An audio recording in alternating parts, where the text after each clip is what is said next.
Radio Axe présente Fréquence gourmande. Émission culinaire présentée par Isabelle Amaglio avec Richard Kayadjanian. Et aujourd'hui, eh bien, nous avons droit à une émission très spéciale sur le miel. Oui, voilà. C'est ce que tu m'as dit. Voilà, donc c'est une commande. Voilà, une fois tu sauras de quoi je vais parler. Exact. Et donc, nous sommes allés, enfin, pourquoi est-ce qu'on fait une spéciale sur le miel? Eh bien, parce que j'ai rencontré un apiculteur en plein Sartrouville. Mais je vous en dis pas plus, ça c'est pour la rubrique grain de sel. En fin d'émission, Isabelle, tu nous as, je crois, préparé 2 petites recettes au miel. Là, donc. Oui, mais tu ne sais absolument pas ce que c'est. Je vais te surprendre, je pense. Je propose une recette suédoise pour commencer. Ah, très bien. Et une recette anglaise pour terminer. Très bien, with honey. Yes. All right. Alors, pour la recette, le plat, je propose des pommes de terre Hasselback, qui est une recette suédoise, donc au lard et à la sauge avec un petit peu de miel. Comment tu écris Hasselback? H-A-2-S-E-L-B-A-C-K. C'est vraiment une façon typique de faire les pommes de terre en Scandinavie, plus particulièrement en Suède. Et donc c'est très simple. Pour 4 personnes, vous comptez 1h10, dont la cuisson, avec 1 kg de pommes de terre de taille moyenne. La taille c'est important, il faut plutôt bien les calibrer avec une chair fondante. 7 feuilles de sauge ou de branches de thym ou de romarin ou ce que vous voulez dans ce goût-là. 80 g de beurre demi-sel, moi j'en mets parfois un peu plus, ça dépend, donc prévoyez-en un petit peu en plus, de la fleur de sel et du poivre. Pour la préparation, vous lavez les pommes de terre, vous ne les épluchez pas et vous incisez chacune à intervalles réguliers dans le sens de la largeur et sans aller jusqu'au bout. Je m'explique, il faut que vous conserviez la pomme de terre, qu'elle ne soit pas coupée. Il faut juste ces incisions de manière régulière. Pourquoi ? Parce qu'on va y ajouter, y insérer la sauge et le beurre. Et donc, on rince les feuilles de sauge ou de thym ou de romarin. J'ai oublié mon lard, parce qu'il y a du lard aussi. J'ai oublié de vous dire du lard. Donc, il y a du lard. Et il n'y aurait pas du miel là-dedans ? Mais si, j'ai oublié ça. Aïe, aïe, aïe. Non, bah, c'est pas grave, on peut refaire un petit additif des. Alors, donc on rince les feuilles de sauge et on coupe le lard en segments, de manière à avoir donc des tranches de lard, pas trop épaisses, de manière à ce qu'on ait des portions qui dépassent un petit peu de la pomme de terre, parce que comme ça va réduire en cuisant, ensuite on aura tout à peu près aligné. Puis ça dépasse, c'est pas très très gras, ça peut même être joli. Et donc dans chaque incision, dans chaque fente, pour gagner du temps, on peut acheter les lardons déjà découpés. Ben c'est pas des lardons en fait, il faut vraiment que ça fasse la pomme de terre. D'accord. Donc dans chaque fente, on alterne de la sauge ou du thym, du romarin, du lard jusqu'au bout. On a préchauffé le four à 180, on y revient. On fait fondre le beurre. Et donc là, c'est assez simple. Une fois qu'on a glissé en alternant feuilles de sauge, morceaux de lard dans les fentes, on place les pommes de terre qui sont garnies dans le plat four. On arrose du beurre fondu. On sale, on poivre et hop, 40 minutes jusqu'à ce que ce soit bien fondu, bien doré et on sert bien chaud. Très bien. Donc, et le miel dans tout ça, est-ce qu'il y en avait ? Eh bien oui, il y avait du miel, mais je l'ai oublié aussi, c'est terrible. On rajoute un tout petit peu de miel, mais c'était juste pour la touche du miel que tu m'avais demandé, tout petit peu de miel, très très finement pour pas que ce soit sucré, juste sur le dessus. Mais c'est vrai que les recettes scandinaves tolèrent très très bien le miel, c'est pour ça que je me suis dit, allez, des pommes de terre à la Hasselback. C'est juste histoire de caraméliser un petit peu. Voilà, c'est ça. On peut, à la limite, on peut faire sans, mais on peut faire sans. Mieux. Voilà. En fait, on a beaucoup de mélanges sucré-salé dans les pays scandinaves. Très bien, ouais. Et c'est de plus en plus à la mode ici aussi, le sucré-salé. Donc ça, c'était pour le premier plat, pommes de terre Hasselback. Alors, au lard et à la sauge et au miel. Et avec une petite pointe de miel, bien sûr. Voilà. Est-ce qu'on arrose ça avec quoi Moi, je dirais un vin bien charpenté quand même, parce que lard et sauge, oui, ça envoie pas a mal, du goût. Donc voilà, un vin du Rhône, je ferais bien un vin un peu comme ça. Très bien. Un vin... un Madiran ou alors. Ouais, pourquoi pas. Ou un petit Bordeaux. Ça donne un petit peu. Oui, enfin bien corsé alors. Très bien. Donc, pommes de terre Hasselback, donc une recette originaire de Suède, pour commencer. Et alors, comme dessert, tu nous proposes... Des muffins. Muffins, pourquoi pas. Noisettes, épices et miel. Noisettes, épices plus miel. Donc, pour 12 muffins, petits, pas des gros, je vous propose 4 œufs, 100 g de cassonade, 70 g de miel, 50 g de beurre demi-sel un peu mou, 250 g de noisettes puisque c'est la saison, 2 cuillères à soupe de farine. En fait, c'est la noisette qui tient le lieu de farine. un demi-sachet ou un peu plus si vous voulez de levure chimique, une pincée de fleur de sel, un petit peu de rhum pour ceux qui aiment, une pointe de cannelle, une pointe de 5 parfums, une pointe de muscade. Qu'est-ce qu'il y a dans le 5 parfums? Un peu d'anis. En principe, il peut y avoir un peu de muscade ou de cannelle aussi, mais comme j'aime bien, j'en rajoute. Ouais. Voilà, un petit peu de girofle. Voilà. Ah, ça et donc on décortique. Très relevé comme plat. Non, parce qu'on met juste la petite pointe. D'accord. Alors, on décortique les noisettes et on les réduit en poudre pour 200 grammes. C'est comme la fois dernière, 200 grammes en poudre, 50 grammes concassés. On mélange les œufs, le sucre au batteur pour aller plus vite. On ajoute le miel. Ensuite, on fouette encore et puis on ajoute le beurre qui est mou. Donc tout ça, on a une belle consistance. On y incorpore, qui est un peu liquide, on y incorpore la farine, la levure et les noisettes en poudre. Et là, on a une pâte plus classique, qui fait un peu le ruban, qui est un peu dense. Parce que la poudre de noisette, c'est dense. Là, on incorpore le rhum. Moi, je mets un petit bouchon de rhum. On refouette. Et la fleur de sel, en mélangeant une dernière fois, mais avec douceur, parce que l'idée, c'est pas d'éclater la fleur de sel et qu'elle se dissolve complètement. On verse le mélange dans des moules à muffins, voilà, et au four à 180, toujours, pendant 20 à 25 minutes. Et on refroidit, et on démoule, et c'est terminé. Très bien. Et ça se mange plutôt chaud? Non, ça se mange froid. D'ailleurs, j'en ai amené. C'est pas vrai. Si. Ah, ça, c'est génial. Très bien. Alors, ça c'est les avantages de la profession, si on peut dire. J'ai eu droit à des graines de capucine quand je suis allé à Natureville. J'ai eu droit à de la citronnelle. Je sais plus ce que j'avais fait, mais oui, ça arrive de temps en temps. Et puis des petits gâteaux, quand il va falloir que je m'y mette. On avait eu droit aussi aux madeleines de Julie. Tout à fait. Quand même, qui était quand même assez remarquable. Voilà, donc nous sommes partis. Maintenant, nous allons retrouver notre séquence grain de sel pour une interview un peu spéciale.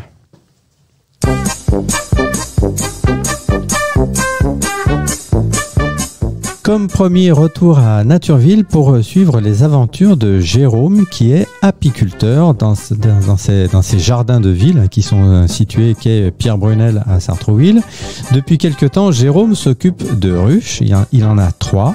Et je suis allé le voir et j'avais envie de converser avec lui un petit peu sur le même format que les petites chroniques d'Olivia, qu'on connaît bien maintenant, des petites interventions de 5 minutes. Et il avait tellement de choses à nous raconter que c'est vrai que de sujet en sujet, de questions en réponse, on s'est retrouvé avec une interview d'une quinzaine de minutes. Alors je vous propose de retrouver Jérôme qui va nous parler de son aventure d'apiculteur à Sartrouville, de ses projets et de ses grandes difficultés. Ça c'est important aussi de les connaître, les problèmes de l'apiculture en général. La parole est à Jérôme à Natureville. Nous revoici à Natureville pour une nouvelle chronique grain de sel dans les conditions du direct, dans ce magnifique écrin de verdure situé près des quais Brunel à Sartrouville. On connaît bien cette association, on en connaît plusieurs membres. On a fait déjà connaissance avec Olivia qui nous a parlé de la botanique en ce jardin. On reviendra chez Olivia dans très peu de temps. Et alors pour le moment, je suis devant des ruches parce que depuis quelques temps, Natureville accueille des ruches. Et pour s'en occuper, je tends le micro à Jérôme. Bonjour Jérôme. Bonjour Richard. Alors, tu n'es pas apiculteur professionnel, tu fais un autre métier dans le civil. Quel est ce métier? Je suis conducteur de ligne en industrie, donc je fabrique des masques chirurgicaux. Et alors, pour te reposer du monde industriel, tu viens te ressourcer dans tes ruches à Natureville, c'est ça? Entre autres, oui.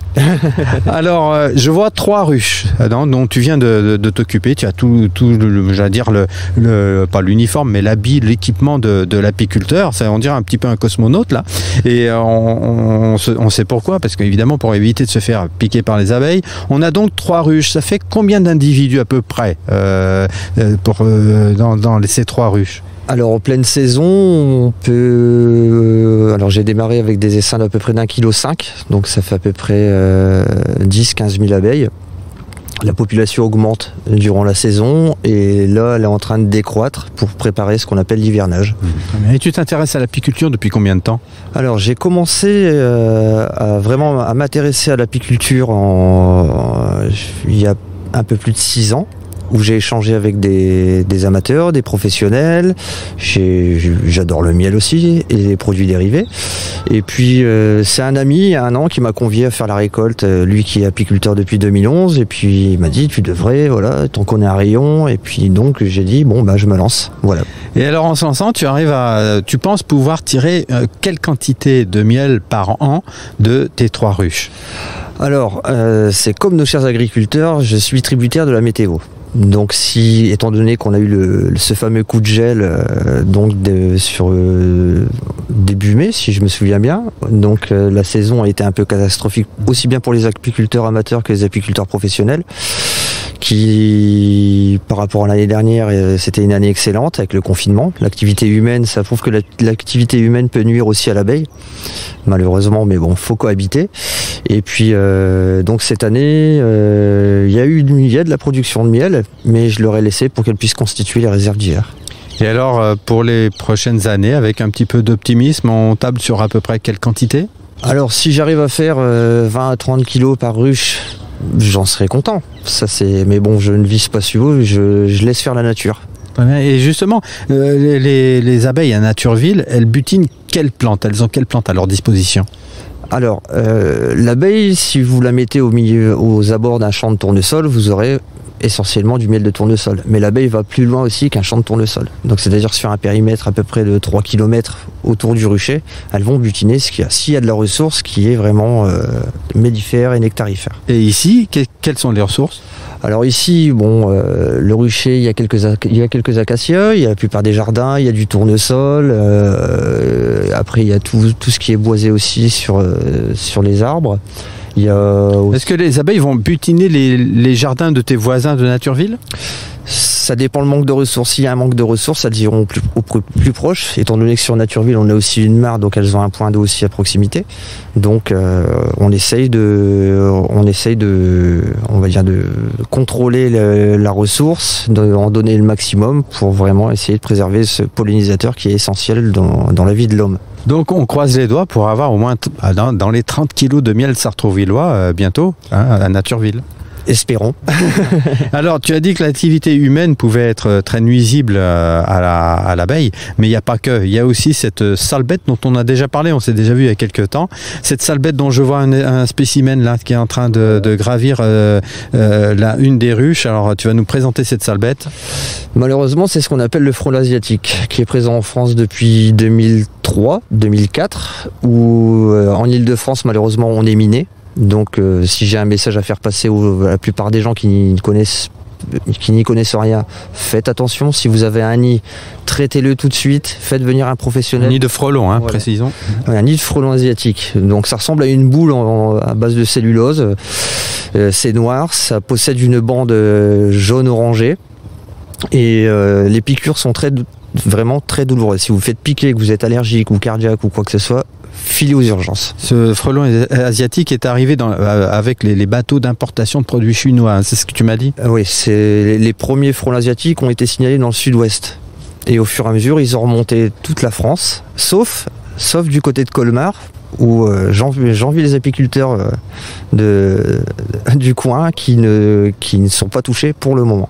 Eh bien, on croise les doigts pour eux. Alors, on s'est déjà vu une fois, il n'y a pas si longtemps que ça. On a passé quoi quelque chose comme une demi-heure, 3/4 d'heure ensemble. Pendant cette demi-heure, 3/4 d'heure, tu faisais la chasse aux frelons asiatiques qui s'approchent des ruches pour les empêcher de quoi faire, de manger en fait les abeilles. Voilà. Étant donné qu'on arrive sur l'hiver, ils ont besoin de protéines pour nourrir leurs larves. Donc, la meilleure source de protéines, c'est l'abeille. Et là, tu viens de passer encore une fois un certain laps de temps à chasser le frelon asiatique en une demi-heure de présence ici, où tu les chasses, tu les attrapes avec ton filet, tu les écrases parce qu'il faut les tuer immédiatement. Tu arrives à en tuer combien sur une demi-heure par exemple? Sur une demi-heure, si c'est une bonne journée, on va dire je peux en faire une quinzaine, comme je peux en faire 5. Je suis venu hier soir, en 3 heures j'en ai fait 2. Et par contre, il y a une dizaine de jours où je suis venu un dimanche toute la journée, j'en ai fait une 40aine sur la journée. Donc c'est cette sale bête qui dévore nos abeilles et qui fait qu'aujourd'hui les apiculteurs voient leurs ressources baisser, évidemment, leur rendement qui baisse. Et ils ne peuvent aujourd'hui plus faire face à la demande de miel, hein, les apiculteurs français, en partie aussi à cause de frelons asiatiques. Alors, je crois que tu as pris rendez-vous avec une élue de la ville, Leïla Garbi, pour discuter de ces choses-là, non seulement du fléau que constitue le frelon asiatique, mais aussi pour un projet de ruche municipale. Bah écoutez, apparemment la mairie aurait trouvé un prestataire, donc tant mieux. Mais moi j'ai un autre projet qui consiste aussi à pouvoir me lancer dans l'optique de devenir ce qu'on appelle producteur familial. Donc rester toujours dans l'abateurisme, mais avec une conduite de rucher un peu plus conséquente. Donc ce qui serait, selon les subventions que je pourrais obtenir éventuellement, que ce soit au niveau de la mairie ou de la région ou du département, pour monter ça, développer toute une activité pédagogique aussi par rapport aux écoles, parce que il en va de notre avenir et de l'avenir de nos enfants, puisque comme Einstein l'a dit, s'il n'y a plus d'abeilles dans les 4 ans qui suivent la disparition de l'abeille, l'homme serait l'extraction la plus massive. Eh ben voilà, j'espère que le message pourra passer avec du côté de nos élus. Et en gros, qu'est-ce que tu espères justement de ta collaboration avec la municipalité? Alors déjà, on a de la chance à Sartrouville puisqu'on est sur une zone à 95% où il n'y a aucun produit phytosanitaire. Les 5% concernent que les particuliers, malheureusement. En tout cas, il n'y en a pas à Natureville puisque c'est interdit, carrément. Voilà, c'est complètement interdit par le règlement. Les engrais sont verts, tous les légumes et les fleurs qui y poussent sont vraiment biologiques. Donc il n'y a rien, c'est la nature qui fait son travail. Voilà. Donc dans quelques temps, on aura combien de ruches à Sartrouville et on peut tabler sur une production de combien à peu près? Alors c'est toujours pareil selon la météo, mais s'il y a un nombre de ruches, étant donné que être producteur familial, ça avoisine une 30aine de ruches, ce que j'aimerais c'est pouvoir obtenir un terrain et que je puisse l'entretenir, que je puisse installer mon rucher et développer cette petite production qui serait aussi bien vendue, mais vendue qu'en circuit court. Et je pense que tout le monde a le droit d'avoir un bon pot de miel chez soi, pas du miel, ce qu'on appelle du miel d'importation, où on donne de l'eau sucrée aux abeilles. Ah, donc ça c'est de la triche?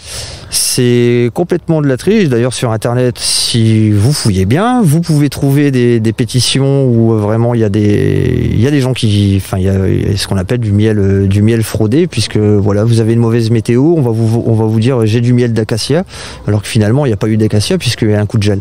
Donc vous voyez, c'est toujours tromperie sur la marchandise, malheureusement. Bon, les professionnels se font contrôler, mais bon, c'est pas ceux-là qui trichent, malheureusement, c'est toujours plus gros, puisque comme on dit toujours, avec une belle enveloppe, on peut acheter des gens et on peut faire ce qu'on veut, malheureusement. Donc voilà, moi je suis pour une apiculture biologique, non chimique, malgré qu'on est obligé de traiter nos ruches soit avec des molécules d'amitrase ou de l'acide oxalique, donc afin de tuer certains parasites comme le varroa qui détruit aussi les ruches, qui les font déserter. Il faut éviter aussi qu'on a pu avoir au début du XXe siècle l'effondrement des colonies, c'est-à-dire que les abeilles ont littéralement disparu. Donc il y a des gens qui se sont penchés sur le sujet pour essayer de trouver un remède et pouvoir relancer des cheptels. Et moi je voudrais rester dans cette optique-là pour ne pas qu'un jour, voilà, si on n'a plus de fleurs, on n'a plus d'herbe, on n'a plus de bétail, on n'a plus rien à manger, c'est notre tour. Alors j'en reviens aussi à ce frelon asiatique. Tu m'as parlé aussi d'une ébauche de solution avec un certain oiseau qui pourrait s'en régaler. Alors moi j'avais fait des recherches sur internet et le guêpier d'Europe serait apparemment un prédateur plus ou moins idéal. Le problème c'est que le guêpier d'Europe il est revenu dans le sud de la France, on le trouve un peu sur l'Afrique du Nord, mais maintenant réintroduire une espèce comme ça qui a été chassée et braconnée pour son plumage, donc c'est toujours c'est toujours deux poids deux mesures. Faudra se faire pardonner d'abord.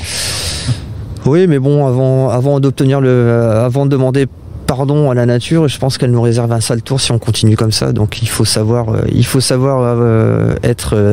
habiter en ville, avoir une attitude écologiste, être écologique sur certains principes comme le tri des déchets, savoir ce qu'on mange, ce qu'on achète, d'où ça vient, privilégier les circuits courts, puisque Je me souviens d'un slogan publicitaire, bien manger, c'est le début du bonheur. Donc voilà, je reste dans cette optique-là, dans cette ligne-là pour que, qui sait si vraiment je peux développer mon projet, pouvoir que les gens puissent avoir comme une fierté sur Sartrouville. Oui, on fait aussi du miel à Sartrouville, on fait de la propolis, on fait ceci, cela. On fait de la propolis. De la propolis. Qu'est-ce que c'est? Alors la propolis, c'est les abeilles font la propolis, c'est une substance qu'on utilise aussi quand on est enrhumé. C'est du pollen, ni plus ni moins que des pelotes de pollen, mais c'est très bon. C'est très bon. Vous êtes enrhumé, vous mangez une cuillère, bon, c'est très fade, mais c'est très bon et ça soigne. Et le miel a des propriétés antibiotiques. Et tout le monde devrait au moins manger une cuillère de miel par jour, ne serait-ce que le matin. Moi, j'ai supprimé le sucre, je ne mets que du miel dans mon café. Donc voilà. C'est déjà le début du bonheur alors. Oui, exactement. Donc, voilà, je conseille aux gens de faire vivre les petits producteurs locaux, les apiculteurs locaux qui développent leurs produits, que ce soit aussi bien du miel, de la propolis, ou alors qui font de la cire, ou qui font ne serait-ce même aussi de l'hydromel, puisque j'ai eu une information comme quoi Monsieur le maire, c'était quelque chose qu'il appréciait bien, et ce serait aussi bien de pouvoir lancer ça aussi avec des partenaires comme par exemple, on a une brasserie à Sartrouville, brasser une bière au miel, essayer de... Ah bah oui, on a la petite sœur à Sartrouville, c'est la bière sartrouvilloise. Voilà, qui est très bonne. Donc pourquoi pas envisager un partenariat, que ça reste vraiment 100% local, que ça puisse être vendu en circuit court, que les gens puissent... voilà. Il y a le chouchen aussi, c'est pas fait avec du miel? C'est exactement pareil. Après, vous avez plusieurs recettes d'hydromel. Donc je conseille aux gens d'aller voir, parce que après c'est toujours pareil, il y a des gens qui le font d'une manière, certains le font d'une autre, d'autres utilisent un processus comme la vinification, enfin bref, il y a tout un tas de recettes. Donc ce que je conseille, c'est que les gens, comme je dis toujours, Google est votre ami, donc voilà, faut pas hésiter. Tu nous as dit tout à l'heure que ton miel serait vendu en circuit court. Alors qu'est-ce que ça veut dire? Est-ce que ça veut dire que bientôt à Auchan, Sartrouville, à avenue Maurice Berthaud, on pourra trouver ton miel, le miel de Jérôme, l'apiculteur de Sartrouville? Pourquoi pas, mais bon, après, je sais qu'il y a une épicerie en vrac, je sais qu'il y a tout plein de... Day by day. Voilà, il y a aussi, je sais que nos boulangers pâtissiers font aussi du pain d'épices, donc voilà, pourquoi pas, donc tout est envisageable, tout est envisageable. Tu nous tiens au courant de ce qui va se passer dans ta discussion avec Leïla Garbier et des décisions qui seront prises? J'espère que ça aboutira. Je sais que Madame Garbier, que j'ai pu avoir au téléphone, est très consciente de ce problème. Quand Sartrouville, on en est miné, donc je le répète encore, faites attention. Si vous en avez un, que vous soyez en immeuble ou quoi que ce soit, avertissez tout le monde, ne vous faites pas piquer, ne le faites pas vous-même, c'est très dangereux. Très bien, merci Jérôme, apiculteur à Natureville. Tu nous as fait découvrir ton univers et tu nous as fait part de tes projets. Bonne continuation à toi. Merci Richard, à bientôt. Voilà, c'était les aventures de Jérôme, notre apiculteur sartrouvillois, qui a promis, vous l'avez noté, de nous tenir au courant des résultats de son entretien avec Madame Garbier de la mairie de Sartrouville. Alors, est-ce qu'on aura bientôt du miel sartrouvillois sur les étalages de nos commerçants et de nos supermarchés? Eh bien, c'est tout le mal qu'on lui souhaite. Voilà, c'est une affaire à suivre. Voilà, c'était notre chronique grain de sel, la 3e de la saison, toujours avec nos amis de Natureville qu'on salue au passage. Je crois que le miel, toi et le miel, Isabelle, c'est une grande histoire également. Ah oui, tout à fait. Une histoire, moi je suis très miel de châtaignier, mais c'est culturel, c'est familial. Et puis j'aime beaucoup le miel, j'en utilise beaucoup en cuisine. Et ce que je te disais, c'est que ces recettes-là, celles que je vous proposais, je les ai faites avec... le miel d'un voisin, donc il ne doit pas habiter très loin de chez moi. Et je ne sais pas quel est ce voisin de voisin. Mon voisin s'appelle Grégory, je le salue au passage. Et donc il y a des récoltes régulièrement, et voilà, c'est du miel très local. Tu sais que tu m'as converti au miel de châtaignier. J'en ai pris l'hiver dernier. C'est très bon, c'est un goût un peu caramélisé, qui est très corsé, voilà, et qui a de grandes vertus thérapeutiques. Tu nous as aussi apporté les petits muffins dont tu viens de nous faire. Tout à fait. C'est excellent, bravo, félicitations. C'est pas trop sucré, juste ce qu'il faut. Mais j'aime pas quand c'est trop sucré. Oui, non, faut pas. Là, comme ça, c'est parfait. C'est bien pour le petit déjeuner, je trouve. C'est ce qu'on m'a dit à la maison. Alors, justement, sur ces muffins, nous avons un accord qui nous est proposé par Jean-Charles Breguet. Donc. Dont on n'a pas parlé sur ce plat-là. Qui nous propose deux choses. Soit un budget, donc un vin rouge, plutôt, on est du côté du Rhône, soit un floc de Gascogne. Donc on est sur du blanc et sur l'autre partie de la France. Et donc voilà, il nous fait ces deux propositions pour s'accorder aux muffins alsaciens qui sont un peu rugueux, qui ont du caractère. Très bien, en tout cas on s'est régalé. Tant mieux. Voilà. Et donc si en plus on peut l'arroser avec un bon vin, écoute, on multiplie les plaisirs. Hein. Ou avec un bon thé, mais c'est parce que j'aime beaucoup le thé. Très bien. Donc aujourd'hui, c'était une émission un petit peu spéciale. On n'aura évidemment pas le temps de faire le résumé des deux recettes, mais on peut les trouver sur le compte Instagram, les casseroles d'Isa. Exactement. Très bien. Et je demande les fiches dès que possible, hein, évidemment. D'ici là, chers amis auditeurs, portez-vous bien, faites de bons petits plats. Bon appétit, à bientôt. À bientôt.